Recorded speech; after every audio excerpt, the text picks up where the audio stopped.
Yes, Speaker, I have a motion. Actually, two motions. Motion A deletes recommendation 1 and 2 from the report as was approved at Planning and Housing. That's the citywide part.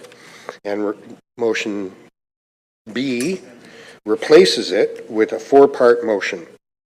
The first part amends the recommendations so that it only applies to the Toronto East York District and to the lands generally bounded by Steeles, Midland, Highway 401, Nelson Road, and Rouge River. That's the pilot project area in Councillor Myers' ward. The second part of it sort of lays out what the sixplexes will be, but also says that those wards that are participating will have access to additional community services such as street cleaning, public realm maintenance and improvements, appropriate support from Toronto Building to review and approve permit applications. Part 3 determines that no further notice is needed to be given.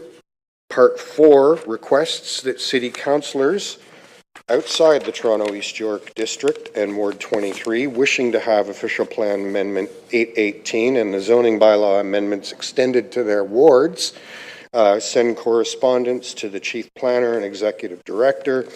Part 5 directs the various officials to report to the Planning and Housing Committee as needed if any requests are received to extend the Official Plan Amendment 818 and zoning bylaw to deal with additional wards. I'm moving this very reluctantly.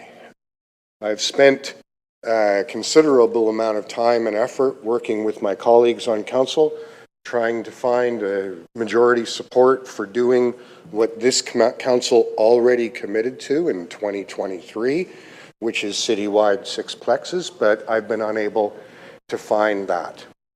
So as a result, we're going to be extending those permissions within the former City of Toronto and East York and in Ward 23 and any other ward where the local councillor wants to be included. This creates some risk in our relationship with the federal government, particularly since this council voted over 2 years ago that sixplexes would be part of our plan. We agreed to do that. We agreed to do that because we had correspondence from the federal government, Minister Fraser.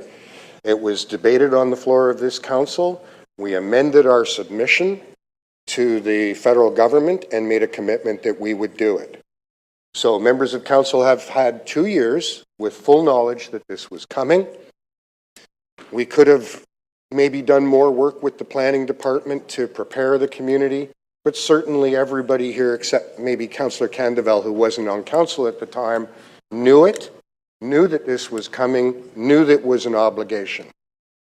I would add that despite the answers that Councillor Thompson got, the risk isn't simply to the funds that are coming in future years. There is a potential that funds that have already been dispersed to the City of Toronto could be clawed back, meaning that affordable housing projects that we already have plans for in the City of Toronto could fall by the wayside.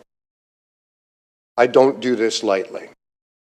Part of the reason that I find myself in this position is that some members of council have told me that they spoke to their member of parliament and we didn't really have to do this.